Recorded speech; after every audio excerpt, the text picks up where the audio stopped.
श्री महाप्रज्ञ गुरवे नमः।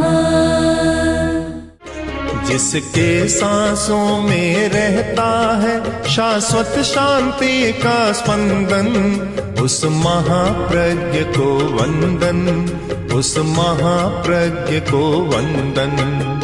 सत्य अहिंसा अनेकांत को अर्पित जिसका तन मन, उस महाप्रज्ञ को वंदन, उस महाप्रज्ञ को वंदन।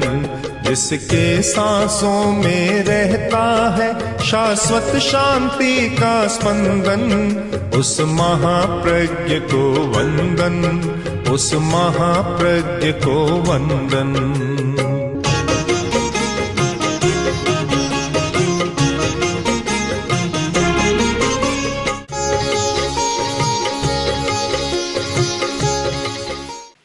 अज्ञान एक समस्या है,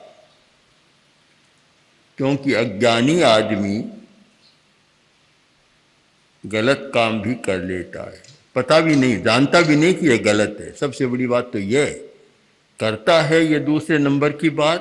पहली बात यह है कि उसे पता नहीं कि यह करना नहीं अच्छा नहीं है, वह करता है, उसको समझता भी नहीं कि यह बुरा है। तो दूसरी समस्या है आदतों का वैचित्र्य। आदतें अनेक प्रकार की होती। आदमी आदत के कारण कार्य करता है, जैसी आदत हो गई। तो शिक्षा का काम अज्ञान को मिटाना है, वैसे ही आदतों को बदलना भी है। मूल वृत्तियों का मार्गांतरीकरण और शोधन करना भी है। मनोविज्ञान में कुछ मूल वृत्तियां मानी गई और कर्मशास्त्रीय भाषा में हम उनको कहें तो मोह कर्म की प्रकृतियां। कुछ होता है, मूल संस्कार होता है। भूख प्यास तो है ही, इसके सिवाय कुछ मान जैसे संघर्ष, काम, इच्छा आदि आदि, ये मूल प्रवृत्तियां हैं। इन मूल प्रवृत्तियों का शोधन करना, इन मूल प्रवृत्तियों के आधार पर आदतें बनती है, उन आदतों का भी शोधन करना, बदलना आदतों को। आदत कोई वस्तु सापेक्ष नहीं है। एक कंजूस आदमी है, कंजूसी की आदत है, इसका मतलब यह नहीं कि उसके पास नहीं है, धन तो है पर आदत है। आदत और वस्तु दो हो जाते हैं। आदत हो गई, कुछ लोग कहते भी है क्या करें हम जानते हैं, पर आदत ऐसी पड़ गई, आदत छूटती नहीं है। ऐसी आदत हो गई, लड़ाई झगड़ा करने की भी आदत हो जाती है, करने का कोई मतलब नहीं, पर लड़ाई की आदत हो जाती है। पंचायती करने की भी आदत हो जाती है, हस्तक्षेप करने की भी आदत हो जाती है, और बिना मतलब उलाहना देने की भी आदत हो जाती है। अलग अलग प्रकार की आदतें हैं। एक धनी आदमी सब्जी लेने गया तो भिखारी खड़ा था। वह बोला, शेठ जी आप तो बहुत धनी हैं, ऐसे फटे हुए कपड़े पहन कर क्यों आते हैं? तो धनी आदमी बोला, कभी सब्जी सस्ती मिल जाए, बढ़िया कपड़ा पहन कर आऊँगा तो सब्जी महंगी मिलती है, इससे सस्ती मिल जाती है। तो सस्ती लेना आपको अच्छा लगता है? आप हाँ बहुत अच्छा लगता है। अगर बिना पैसे मिल जाए तो तब तो बात ही क्या, और बहुत बढ़िया लगता है। तो लो ये मेरा कटोरा लो भिखारी का, और सब्जी वालों के सामने कटोरा फेरो, बिना पैसे आपको मिल जाएगी। अब एक और तो धनी आदमी है, पैसे की कमी नहीं है, और उधर से फटे हाल आता है। क्यों? आदत है, आदत के कारण होता है। हमें विश्लेषण करें कि बहुत सारी बातें आदत के कारण होती है, और सबकी आदत समान नहीं होती, अलग अलग होती है। किसी एक भाई ने अपनी पत्नी से कहा कि तुम बहू को बार बार टोकती हो, कहती रहती हो दिन भर, ये अच्छा नहीं है, इससे बिगड़ जाएगी। कि करूं क्या, मैं जानती हूं पर मेरी तो आदत पड़ गई, छूटती नहीं है।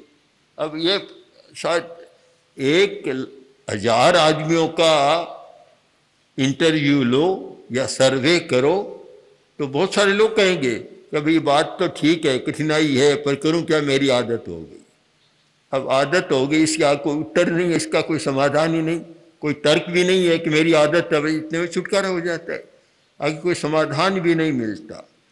तो शिक्षा का काम है आदतों को बदलना, मार्गांतरीकरण करना, उन आदतों का शोधन करना, आदतों की काट छांट करना और नई आदतों का निर्माण करना, यह शिक्षा का कार्य है। वर्तमान में तो देखता हूं कि अज्ञान निवृत्ति तो बहुत अच्छी हो रही है, किंतु आदतों का निराकरण या परिवर्तन यह तो शायद अभी शिक्षा के साथ जुड़ा हुआ नहीं है। हम आदतों पर विचार करें कि विद्यार्थी अलग अलग प्रकार के होते हैं। किसी में क्रोध करने की आदत है, किसी में अहंकार की आदत है, अहंकार से कुछ आदतें बन गई, कभी झुक ही नहीं सकता। किसी में प्रमाद है और किसी में आलस्य है, अलग अलग आदतें हैं। उनको कैसे बदला जाए और उनको पहले समझा जाए कि शिक्षार्थी में ये आदतें हैं, ये शिक्षा में बाधक होती हैं, इसलिए इनका परिवर्तन होना चाहिए। बहुत सुंदर उत्तराध्ययन में कहा गया, ठंभा कोहा पमायेनं रोगेणा लस्सयेन। ये 5 कारण ऐसे हैं जिससे शिक्षार्थी ठीक शिक्षा ग्रहण नहीं कर सकता। यही शिक्षा न लभई, शिक्षा प्राप्त नहीं होती। 5 कारण। पहला कारण है थंभा, खंभा, प्राकृत का शब्द है थंभा और इसको हिंदी का बना लो खंभा। खंभे की तरह अकड़ कर रहना जानता है, झुकना बिल्कुल नहीं जानता। वह व्यक्ति शिक्षा के योग्य नहीं बनता और यह आदत शिक्षा में बहुत बाधा डालती है और अगर न बदले तो फिर पूरे पारिवारिक जीवन में भी दुख पैदा करती है। अहंकार बहुत बड़ी समस्या है। अहंकार चाहे पिता में हो, चाहे पुत्र में हो, सास में हो या बहू में हो, अहंकार हमेशा समस्या पैदा करता है, कोई समाधान नहीं होता। एक महिला में अहंकार बहुत था, घर में बहुत लोग थे काम करने वाले नीचे, पर वह अपनी बात को हमेशा आगे रखती, दूसरे की बात को चलने नहीं देती।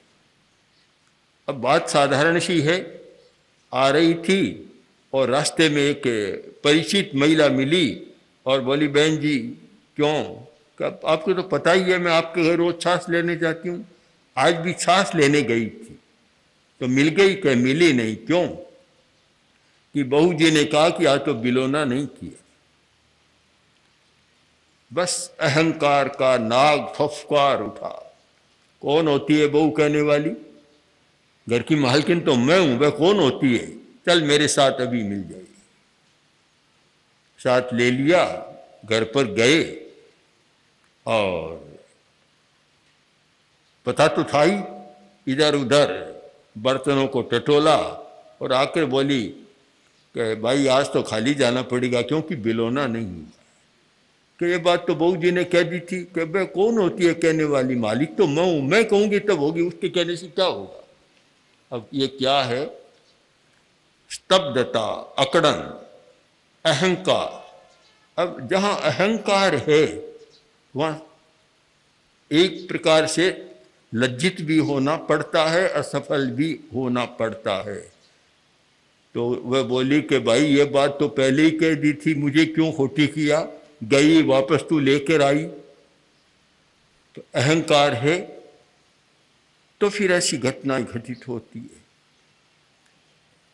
बहुत बड़ी बाधा है एक शिक्षा प्राप्त करने में अहंकार, और इसीलिए प्राचीन साहित्य में, भारतीय साहित्य में, चाहे वह संस्कृत का है, प्राकृत का है, चाहे अपभ्रंश का है, और चाहे तमिल और कन्नड़ का है, बहुत साहित्य लिखा गया। और तमिल भाषा में जैन आचार्यों ने विशाल साहित्य लिखा, कन्नड़ में भी बहुत लिखा। वह किसी भी भाषा का हो, शिक्षा के साथ पहली शर्त है विनय, विनम्रता। विनय पहली बात है कि अगर तुम में विनय है तो शिक्षा प्राप्त कर सकोगे, और अगर विनय नहीं है तो शिक्षा तुम्हारे पास आएगी नहीं, और कभी तुम शिक्षित नहीं बनोगे और सुखी जीवन नहीं जी सकोगे। थम्भा एक बहुत बड़ी बाधा, कोहा दूसरी बाधा है। कोहा, क्रोध बहुत है, बात बात में क्रोध आ जाता है। विद्यार्थी भी बहुत सारे होते हैं कि शिक्षक कुछ भी कहे तो एकदम तत्काल गुस्से में आ जाता है, और अनेक घटनाएं भी घटित हो जाती है।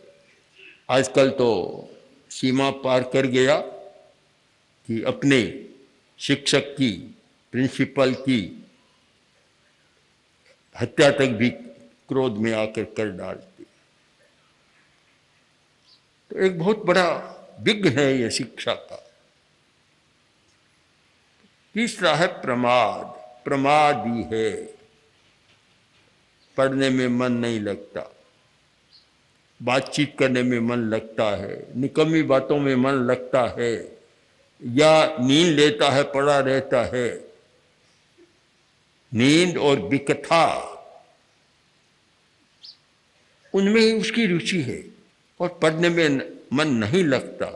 यह भी शिक्षा की एक बहुत बड़ी बाधा है। प्रमाद, प्रमत्त रहता है, मूर्छित सा रहता है, जागरूक नहीं रहता अपने कर्तव्य के प्रति। अब चौथी बात है, वह तो आदत से नहीं मानेंगे, किंतु हो सकता है कि आदत का भी उस पर प्रभाव पड़ जाए। रोग, रोग भी एक बहुत बड़ी बाधा है। जो रुग्ण है, रोगी है, वह अच्छा ज्ञान कैसे प्राप्त करेगा? इसको हम नियम तो नहीं बना सकते। कुछ रोगी भी बहुत आगे बढ़ जाते हैं, बहुत बड़े वैज्ञानिक और विद्वान बन जाते हैं, किंतु इसको आदत में न शामिल करें। पर एक बाधा सामान्यतः है, और एक बाधा है आलस्य। आलस्य, एक लड़का इतना आलसी था कि पढ़ना ही नहीं चाहता, मन ही नहीं लगता। तो एक दिन माँ ने कहा, देखो बेटा, पढ़ो नहीं तो ऐसे रह जाओगे, निकम्मे रह जाओगे और दुख पाओगे। काफी कहा, सुन लिया। फिर बोला, माँ, नरक में विद्यालय होते हैं क्या? माँ ने कहा, नहीं होते। तो फिर लोग नरक में जाने से क्यों डरते हैं?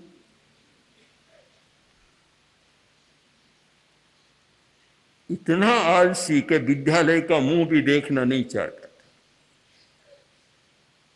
बस पड़ा रहता दिन भर। तो फिर एक दिन माँ ने कहा कि देखो, जाओ, क्या तुम्हारे पास पेंसिल नहीं है? कि है। कॉपी नहीं है? कि है। पुस्तकें भी है, सब कुछ है। तो फिर तुम स्कूल क्यों नहीं जाते? कि माँ, सब कुछ है पर मैं जाना ही नहीं चाहता, इसका क्या उपाय? आलस्य के कारण इस प्रकार की मनोवृत्ति बन जाती है। अब हमारे सामने प्रश्न है कि शिक्षा के द्वारा इन आदतों को कैसे बदला जाए। अगर ये आदतें न बदले तो फिर शिक्षा का कार्य अधूरा हो जाता है। शिक्षा का कार्य तब पूरा हो कि जानकारी हो, और जानकारी के साथ आदतों में परिवर्तन हो। दोनों हो तब काम पूरा होता है। कोई जानकारी हो गई, आदत में 1 इंच से भी इधर उधर नहीं होता है, तो फिर शिक्षा का क्या लाभ, एक बड़ा प्रश्न है हमारे सामने। जीवन विज्ञान की जो परिकल्पना की गई उसका यही तो आधार है। कभी शिक्षा के द्वारा जानकारियां बढ़ रही है, ज्ञान बढ़ रहा है, बहुत सारी सूचनाएं नई नई जानी जा रही है, पर आदमी जैसा का तैसा है, आदतों में कोई परिवर्तन नहीं हो रहा है। और वह कैसे हो? जो वर्तमान चालू पाठ्यक्रम है उसमें यह संभव नहीं है, तो कैसे हो? इस चिंतन के साथ ही जीवन विज्ञान की योजना बनाई गई और वह शिक्षा का एक ऐसा पूरक अंग बन गया कि अज्ञान मिटे, ज्ञान बढ़े और साथ साथ में आदतें बदले, वृत्तियों का परिष्कार हो, मौलिक मनोवृत्तियों का संशोधन हो या मार्गांतरीकरण हो। इस उद्देश्य से जीवन विज्ञान की बात सामने रखी गई। जीवन विज्ञान में उपाय बतलाए गए, उपाय कि अहंकार को कैसे कम किया जा सकता है, क्रोध की आदत को कैसे बदला जा सकता है, प्रमाद को कैसे बदलकर और जागरूकता को बढ़ाया जा सकता है, और आलस्य को दूर कर कैसे स्फूर्तिमान स्वतः स्फूर्त व्यक्तित्व का निर्माण किया जा सकता है। ये सारे उपाय हैं। आदतों का बदलना केवल शाब्दिक व्यापार नहीं है, केवल शब्दों से कोई आदत नहीं बदलती, उसके लिए चेतना का रूपांतरण करना होता है।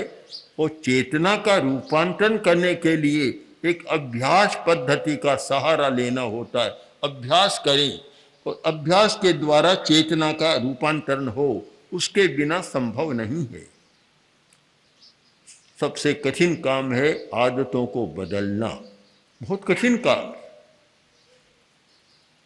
और बहुत लोग जानते ही हैं, मानते भी हैं। कभी हर बात में क्या करूं, अच्छा तो नहीं है पर मेरी आदत है। ये दोहाई तो शायद 1000 में 990 की सुनने को मिल जाएगी, 10 मुश्किल से नहीं मिले। मेरी आदत है, क्या करूं। कोई लोग यहाँ तक मैं आदत से लाचार हूँ, ये खाते हैं ना पान पराग, जर्दा, तंबाकू, खैनी, उनसे कहा जाए कभी ये छोड़ दो, अच्छा नहीं है, बीमारी का मैं जानता हूँ कि बीमारी बढ़ती है, पर क्या करूँ, आदत से लाचार। अब इसके आगे कोई उत्तर नहीं है। बस जब आदत की लाचारी है तो फिर क्या किया जाए? तब फिर प्रयोग की बात आती है। और यह समझ लेना है, पहली बात तो यह समझ में आ जाए कि आदतों को बदला जा सकता है।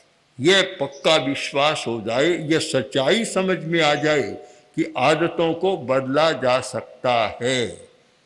यह विश्वास पहले पैदा करना है कि तुम बदल सकते हो, आदतों को बदल सकते हो। यह कोई लोह की लकीर नहीं है, कि लक्ष्मण रेखा नहीं है कि जिसको लांघ न सके या बदल न सके। बदल सकते हैं, क्योंकि आदतें एक प्रकार की नहीं होती, उनमें तारतम्य होता है, मात्रा भेद होता है, और उसका हम कर्मवाद के आधार पर बहुत अच्छा ज्ञान कर सकते हैं। क्रोध है, एक क्रोध होता है जल की रेखा के समान, पानी में लकीर खींची और दूसरे क्षण कुछ भी नहीं। एक होता है मिट्टी की रेखा के समान, बालू की रेखा में। अब बालू में कोई रेखा खींची तो कुछ देर टिक जाएगी, हवा का झोंका आया और समाप्त हो जाएगी। एक है चिकनी मिट्टी की रेखा के समान, उसमें खींच दो तो हवा भी उसको नहीं, काफी समय तक वह टिक जाएगी। और एक रेखा है चट्टानी रेखा, चट्टान पर पत्थर पर खींची हुई रेखा, जो लंबे समय तक टिक जाती है। क्रोध भी एक जैसा नहीं होता, क्रोध की आदत भी एक जैसी नहीं होती। कुछ व्यक्तियों का क्रोध ऐसा होता है कि जल की रेखा के समान है, आया और चला गया। संस्कृत साहित्य में अच्छा लिखा है, उत्तमस्य क्षणंकोपे मध्य में प्रहरद्वयम अधमस्याहोरात्रम और जीवनांत मधमाधमे, जीवांत मधमाधमे व प्राणांत मधमाधमे। उत्तम आदमी का क्रोध क्षणिक होता है, बस एक क्षण आया, दूसरे क्षण में बिल्कुल शांत। जो मध्यम कोटि का आदमी है, दोपहर तक क्रोध गुस्सा टिक जाता है, दोपहर तक तो कोई सामने न जाए तब अच्छा, सामने जाते ही फुफकार उठता है दोपहर तक। जो अधम आदमी है उसका दिन रात टिक जाता, एक दिन रात तक टिकता है। और जो अधम से भी अधम है, प्राणांतम, जीवन भर नहीं, बस गांठ खुलती नहीं है कभी। चार कोटि के लोग हो गए, उत्तम, मध्यम, अधम और अधमाधम, अधम से भी अधम। तो क्रोध चार प्रकार का हो गया कि जो जल की रेखा है तो मानो उत्तम आदमी का क्रोध है कि आया चला गया, एक क्षण भी नहीं टिका। और बालू की रेखा जैसा है तो मान लो दोपहर टिक गया, कुछ देर बालू की वह टिक गई। और जो मिट्टी का है उसको हम मान लें कि वह अधम आदमी का है तो दिन रात टिक गया, लंबे समय टिक गया। और अधमाधम है उसका तो चट्टानी रेखा है कि जीवन भर गुस्सा कभी शांत नहीं हुआ, जिसके प्रति क्रोध आया और उसे देखते ही बस आंखें लाल हो जाती है, भ्रिकुटी तन जाती है। तो आदत के भी कई प्रकार हैं, तारतम्य है। क्रोध भी समान नहीं होता तो अहंकार भी समान नहीं होता, अहंकार में भी तारतम्य है। चार प्रकार का अहंकार भी हो जाता है। तो फिर इनको बदलना कैसे? तो बदलने का तरीका बड़ा आसान तो नहीं है, कठिन है। क्योंकि एक जो उत्तम कोटि का कोई विद्यार्थी है, उस पंक्ति का है, तो उसकी क्रोध की आदत को जल्दी बदला जा सकता है, बदल जाती है। और हमने देखा प्रेक्षक ध्यान शिविर में लोग आते हैं, कुछ व्यक्ति 2-4 दिन में ऐसे शांत बन जाते मानो कभी क्रोध किया ही नहीं था।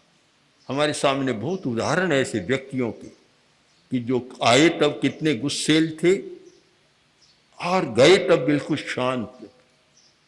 एक व्यक्ति युवक प्रेक्षा ध्यान में भाग लेने आया, शिविर में रहा, मैं प्रयोग करा रहा था। मैंने प्रयोग संपन्न किया और कुछ भाई मेरे पास आए और बोले कि आपने किस युवक को यहाँ शिविर में रखा है, दुनिया की जितनी बुराइयां सारी इसमें पाती है, कैसे रख लिया?